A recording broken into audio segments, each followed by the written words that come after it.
Hey ladies and gentlemen, this is SCV Rush giving you guys a live 2-on-2 audio commentary.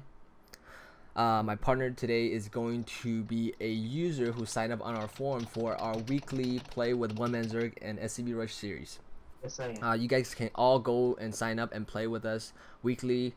We spend about 2-3 hours a week playing with our users. If you guys want interested in improving your game or anything else you guys have any questions with, you can always sign up on the forum at theuyin.com/forum. Okay, so this is gonna be a bronze match.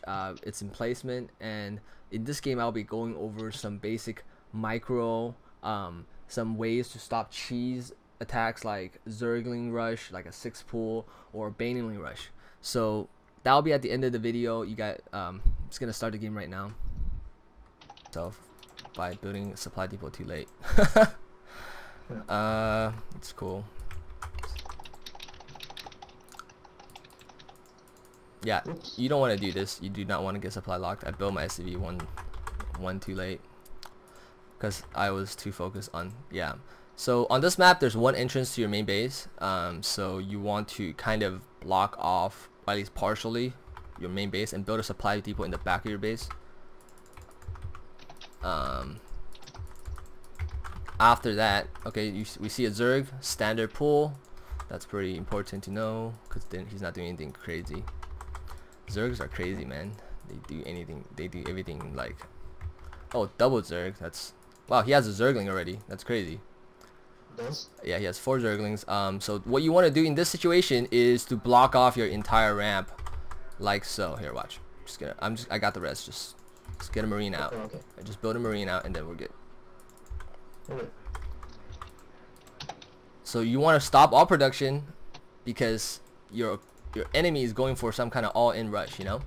So what you want to do is just block off your ramp, and that'll pretty much handle the Zergling rush, pretty much. And it's good to take a Zalnaga tower because you'll know exactly what he's doing. So yeah, I recommend anyone who plays this game also turn on the grid key because that's really useful. Like, so not grid key, I'm sorry, the grid mode, so you can see exactly whether your ramp is blocked off or not. It's in the game option. You guys can check it out. I should get an orbital command right now.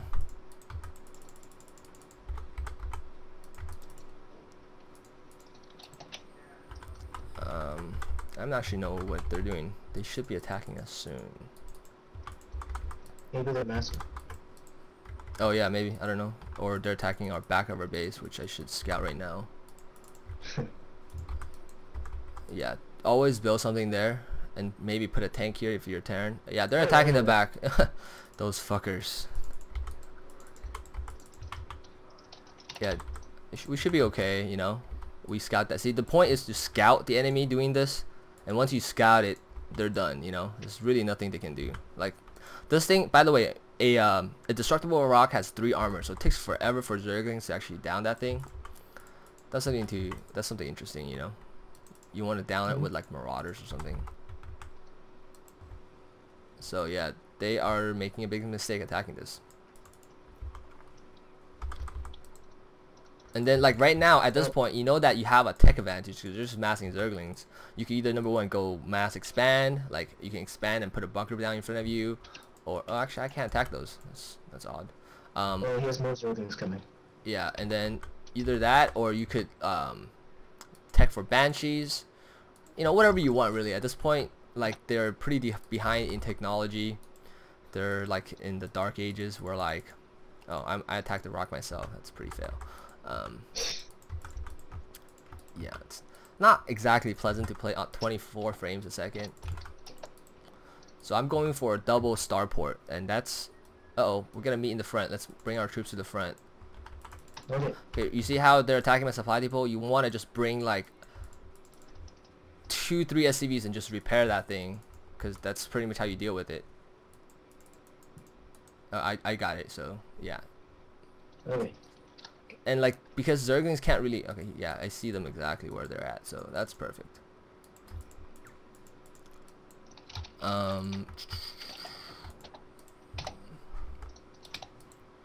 It doesn't look like I will have enough gas for this thing. So I'm not even gonna bother getting the Banshee cloak because I know they have no anti-air whatsoever. So it's like whatever. So what are you getting?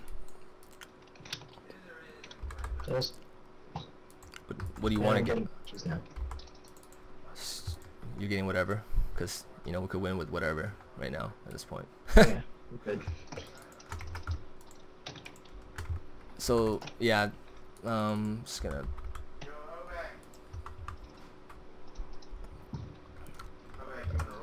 I'm playing a game with someone live. You live casting? Yeah. Oh yeah, I see.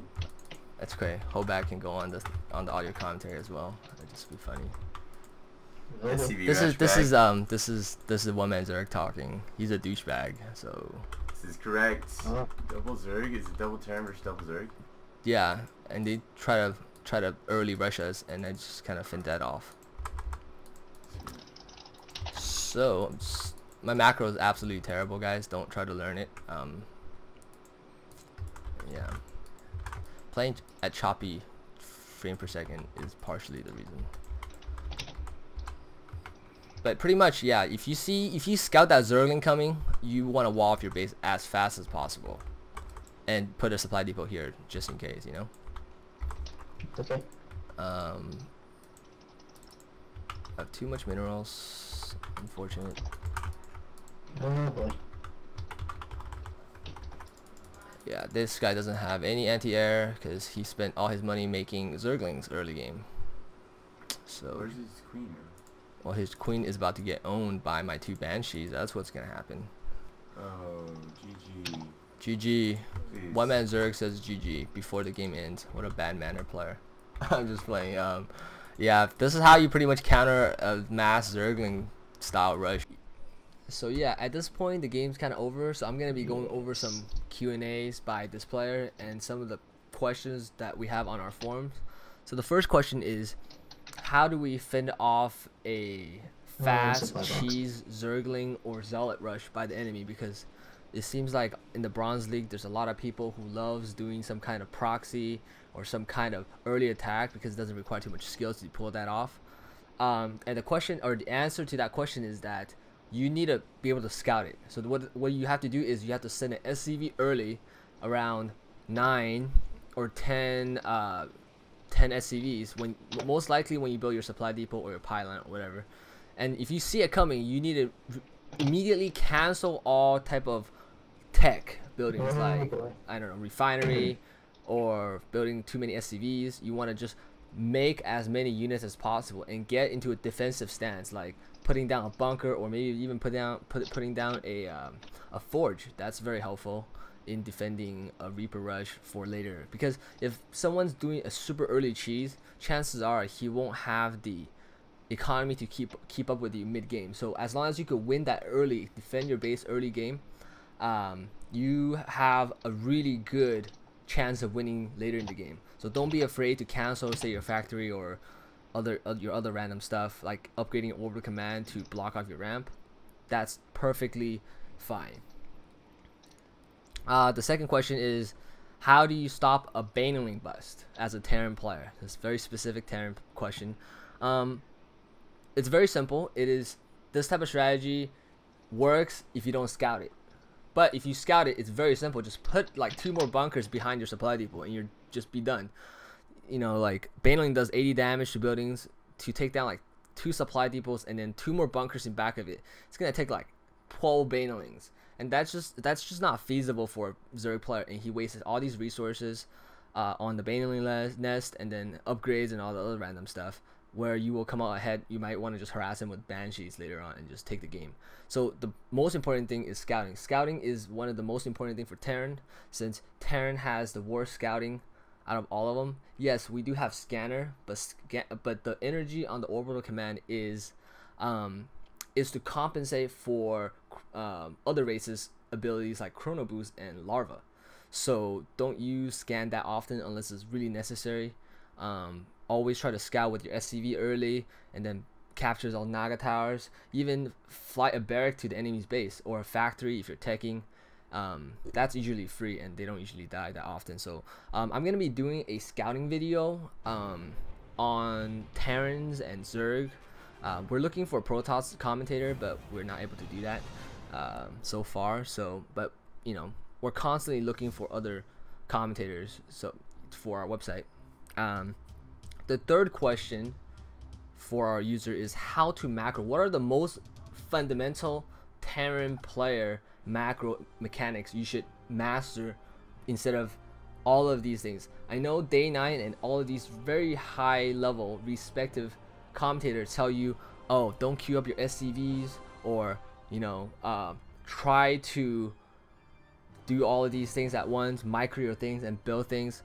But I think that's very applicable if you're in like a gold or diamond trying to improve your game, but I think it's not very feasible to do that as a bronze or silver or even gold sometimes, to like say not queue up more than one SCV, because chances are your APM is not good enough to actually do that. So what you want to do is don't feel free to actually queue up SCVs. I queue up my SCV all the time, and I'm, you know, in diamonds. Not that it means much, but you know. And so the three things I want to talk about is, number one, build your SCV at all times. No matter what happens, build your SCV, because say you expand early to mid game, you want to transfer as many SCV to your expansion and get that expansion saturated as soon as possible. So that's number one. And number two, you can always say if they harass you with banshees or they harass you with reapers, if you have extra SCV, that will always be helpful because you didn't lose that many, or you didn't lose that much mining because you know you got extra SCV to compensate for it. And the third one is because there's no easy way to build SCV. It's 17 seconds per SCV per command center. You know, Protoss has chrono boost, which makes their probe go faster or build faster if they want to, and Zerg has larva injection, which helps them build drones like 7 at a time if they want to. So there's no easy way to build this. The second macro thing I want to talk about is not getting supply locked, because that hurts you the most out of all three bases. For a little information on pylon, overlords, and supply depot, the supply depot takes 30 seconds to build, but the pylon and the overlord only takes 25, and an SCV is required to be there the entire time. So you know, as you can see, that getting supply lock is probably the worst thing you can do. Feel free to queue up 2-3 supply depots, or even use your call down supply if you have to at a critical moment. You know, say they banally bust your wall, your supply locked. It's better to use that than the mule. So those are two very, very important things that I think any beginner player should master. The last thing I want to talk about is micro. And depending on your skill level, you can see all of these videos by the UN.com, us, or other people doing their micro videos. That's very impressive and it looks really cool, but it's not the best use of your APM, because technically you could be using that APM to build more barracks, spam more SCVs, or not getting supply locked. So if you could actually master building Marines, not Marines, SCVs, not getting supply locked, expand properly, scouting properly, just building a very solid unit composition like Marine, tanks, banshees, and Thors. That's a very strong composition, very hard to counter for a lot of races. You're gonna win most of your games. You don't actually have to micro. You could even attack move as a Terran player, because Terran armies are generally pretty strong once you get to a certain number of units, critical mass, that's what they call it. You don't actually have to, you know, do that Stalker blink micro or some kind of Phoenix harass or some kind of Colossus micro, because if you can just macro up and get a super strong army, you don't even need to micro, because your army is just is outnumbering your enemy's army. You know, you want, until after you master that, then you can work step by step, like watch some of the videos, try one thing at a time to improve your game. So I hope that helps for you guys. Subscribe to our YouTube channel, and I will make a scouting videos very, very soon. I have quite a few good clips on like 1-on-1 strategies on scouting and 2-on-2 strategies. Look forward to that.